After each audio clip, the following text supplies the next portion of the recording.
any act of gun violence is something that is disturbing to me. I am very happy at the fact that the officer in question wasn't seriously injured, but we're obviously trying our very best and working with the police chief, who I spoke with this morning, to make sure that these kinds of incidents don't take place as often as they are in the last number of days. But it's still a very safe city. We're going to continue to work to make sure it's a safe city, and I think there was some good police work done last night to make sure that the situation wasn't worse than it might have otherwise been. But these things are troubling, and that's why we're paying a lot of attention to making sure the city stays safe. And next we want to update another issue when it comes to policing and public safety. Today, Toronto Police are one step closer to rolling out body cameras for all uniformed officers and the public. It will instill a confidence in the public that our police officers are accountable.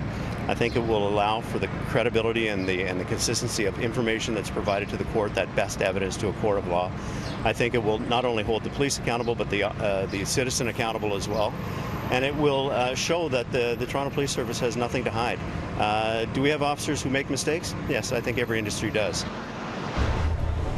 Toronto Police have released a request for information as they search for updated technologies from companies following their body camera pilot project in 2015 and 2016. Though some believe the pilot raised more questions than answers, only 85 of Toronto's 3,200 officers took part in the pilot project that ran for about 10 months. Concerns have been raised about the limited number of police divisions that took part. And while the public and police were largely in favor of the cameras, officers felt that the cameras limited their ability to use discretion. There's also concerns about how they may or may not be used in a court of law. Looking back at the pilot, police say, well, they put the cameras in areas to get a diverse pool of information. Yeah, not nearly diverse enough, thank you very much. And they, they should have had them in some of the areas where they're dealing with lots of issues. And it doesn't seem to me that they did, not in terms of the divisions that they used. It's a bad way to spend public money, a very bad way, when in fact they don't have the evidence that this thing is going to be useful and worthwhile.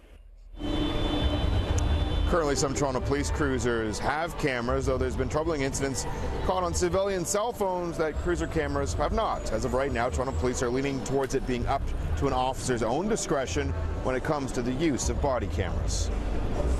Will it be mandatory that officers turn these cameras on at all times? Well, it won't be a 24/7 recording. Absolutely not. We think that not only do the citizens have a privacy interest in some circumstances, but the officers do as well. But we will look at all policies from around the world and make sure that whatever policy we come up with and whatever format that we put into place is done for the right reasons.